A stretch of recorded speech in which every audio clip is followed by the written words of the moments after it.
তোমরা রচনাগুলো দেখতে পাচ্ছ, যে রচনাগুলোর উল্লেখ আমি বোর্ডে তোমাদের জন্য আগে থেকেই করে রেখেছি, সেই রচনাগুলো কিন্তু বেশি বেশি পরিমাণে এসেছে বিভিন্ন স্কুলের টেস্টের প্রশ্নে। সেটা কিসের ভিত্তিতে বলছি? WBH এর টেস্ট পেপার অনুসারে বলছি। WBH এর টেস্ট পেপারটা ঠিক কেমন হয়েছে সেটা তো তোমাদেরকে আগেই জানিয়েছি অন্য একটা ভিডিওর মাধ্যমে। সেই টেস্ট পেপারের যখন পুঙ্খানুপুঙ্খ বিশ্লেষণ করলাম, সেখানে দেখলাম বিভিন্ন স্কুলের যে প্রশ্নের সংকলন রয়েছে, সেই প্রশ্নগুলোর মধ্যে বেশিরভাগ যে প্রশ্নগুলো এসেছে রচনা হিসেবে, সেখানে কিন্তু এই রচনাগুলো ছিল, যেগুলো কিন্তু তোমাকে রেডি করে রাখতেই হবে ভালো নম্বর পাওয়ার জন্য। তোমাদের বাংলা বিষয়ের যেটা রচনা, প্রবন্ধ রচনা, সেখানে বলা হয় কি অনধিক 400 শব্দের মধ্যে, মানে কম বেশি 400 শব্দের মধ্যে সেই প্রবন্ধটা রচনা করতে হবে। 11 দাগ নম্বরে সেই প্রশ্নটা থাকে, যার জন্য কিন্তু তোমার নির্ধারিত যে নম্বর সেটা হচ্ছে 10। সুতরাং 10 নম্বরটা যথেষ্ট গুরুত্বপূর্ণ বোর্ড এক্সামের ক্ষেত্রে। তাই এই পুরো নম্বরটা পেতে গেলে তোমাকে কিন্তু এই রচনাগুলোর উপরে জোর অবশ্যই দিতে হবে। এইগুলো ছাড়াও আর কোন কোন রচনার উপর জোর দিতে হবে সেটাই তোমাকে এখন জানিয়ে দেবো। আর সেটা জেনে নিতে গেলে এই ভিডিওটি প্রথম থেকে শেষ পর্যন্ত মনোযোগ সহকারে তোমাকে দেখতে হবে, প্রয়োজনে নোট ডাউন করতে হবে, তাহলেই তুমি বুঝবে কোন কোন রচনা তোমাকে তৈরি করতেই হবে যদি এখনো তোমার তৈরি না হয়ে থাকে।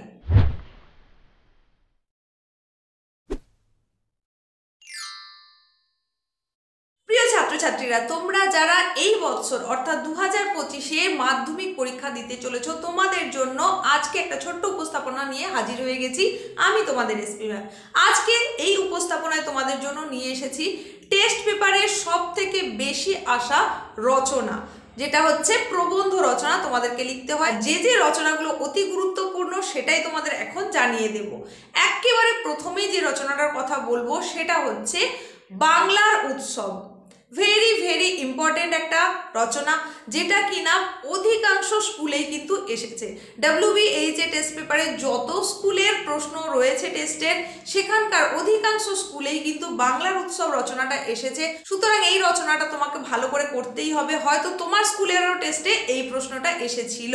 তোমাদের এই যে প্রবন্ধ রচনা রয়েছে, সেখানে প্রত্যেকটা রচনার জন্যই যে নিয়মটা তোমরা ফলো করবে, সেখানে অবশ্যই ভূমিকা থাকবে, উপসংহার থাকবে, আর মাঝের অংশে যেটা সম্পর্কে লিখতে বলা হয়েছে তুমি সেটা সম্পর্কে লিখবে। কতগুলো পয়েন্ট আকারে যদি লিখতে পারো অবশ্যই খুবই ভালো কথা। এর উদাহরণ হিসেবে আমি তোমাদের বলতে পারি, এসপি ম্যাম ক্লাস এডুকেশন চ্যানেলে আগে থেকেই কিন্তু বাংলার উৎসব রচনাটা আপলোড আছে। যদি তোমরা চাও সেটা দেখে নিতে পারো, তাহলেই বুঝতে পারবে যে ঠিক কিভাবে লিখলে তুমি পুরো নম্বরটা পেতে পারবে এবং কিভাবে তোমার লেখাটা কমপ্লিট করা উচিত যে কোনো রচনা এলে সেই ক্ষেত্রে। পরবর্তী যে গুরুত্বপূর্ণ রচনাটার কথা এখন বলছি, সেটাও কিন্তু অনেকগুলো স্কুলের প্রশ্নে আমি পেলাম। সেই রচনাটা হচ্ছে পড়াশোনার অবকাশে খেলাধুলা। আবার এই রচনাটাই কোথাও কোথাও তোমার এরকম ভাবে এসেছে চরিত্র গঠনে খেলাধুলার ভূমিকা, আবার কখনো কখনো এসেছে খেলাধুলার প্রয়োজনীয়তা, আবার কোথাও এসেছে খেলাধুলা ও তার প্রয়োজনীয়তা। এইভাবে নানানভাবে রচনাটা এসেছে, কিন্তু সেক্ষেত্রে উত্তরটা কিন্তু একই রকম হবে যেটাই আসুক না কেন। আর পরবর্তী যে গুরুত্বপূর্ণ রচনাটার কথা এখন বলবো, সেটা একটা বিজ্ঞান বিষয়ক রচনা। দেখো তোমাদের এখানে আমি বোর্ডে দেখিয়ে দিয়েছি, বিজ্ঞান ও কুসংস্কার এটা আসতে পারে, বা বলতে পারে প্রাত্যহিক জীবনে বিজ্ঞান, বা বলতে পারে বিজ্ঞান সাধনায় ভারত, বা বলতে পারে যুক্তিবাদ ও বিজ্ঞান মনস্কতা। এরকম নানান কিছু আসতে পারে, বা বলতে পারে বিজ্ঞান অভিশাপ না আশীর্বাদ। এরকম বিভিন্ন রকম প্রশ্নই কিন্তু হতে পারে, রচনা হিসেবে আসতে পারে। তো বিজ্ঞান বিষয়ক একটা রচনা কিন্তু তোমাদের থাকেই। তবে অধিকাংশ স্কুলে যে প্রশ্নটা এসেছে সেটা হচ্ছে বিজ্ঞান ও কুসংস্কার, তাই এটা তোমাকে অবশ্যই ভালো করে দেখে রাখতে হবে। পরবর্তী রচনাটা তোমাদের বলার আগে বলি, তোমাদের এই যে 11 দাগের রচনা লিখতে হয়, প্রবন্ধ রচনা, যার জন্য 10 নম্বর নির্ধারিত থাকে, সেখানে কিন্তু তোমাকে অপশনাল দেওয়া হবে 4টি রচনার মধ্যে যে কোনো একটা তোমাকে লিখতে হবে। তাই আজকে যে সমস্ত রচনাগুলোর কথা বলছি, সেগুলো যদি তুমি তৈরি করে নিতে পারো, আশা করা যায় তার মধ্যে তুমি অবশ্যই কমন পেয়ে যাবে। কারণ আজকের বলা রচনাগুলো একেবারে পুরো টেস্ট পেপার ঘাঁটার পরেই কিন্তু সেখান থেকে বেশিরভাগ স্কুলে আসা প্রশ্নের নিরিখেই আমি বলছি। সুতরাং বুঝতেই পারছো যে সেই প্রশ্নগুলো অতি অবশ্যই গুরুত্বপূর্ণ, তাই ভালো করে তৈরি করে নেবে এবং বারবার লিখে লিখে কিন্তু অভ্যেস করতে হবে। পরবর্তী যে রচনাটার কথা বলছি সেটা হচ্ছে পরিবেশ রক্ষায় ছাত্র সমাজের ভূমিকা। এই রচনাটাও কিন্তু বহু স্কুলে এসেছে। আর তারপরে তো দেখতেই পাচ্ছ আরো একটা যে রচনা উল্লেখ করে দিয়েছি সেটা হচ্ছে বাংলা ঋতু বৈচিত্র্য।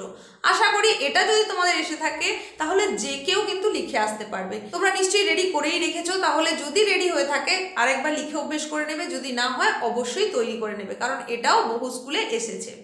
আরও একটা কথা যেটা বলতে চাই সেটা হচ্ছে তোমাদের কিন্তু একটা আত্মকথা অনেক সময় এসে থাকে।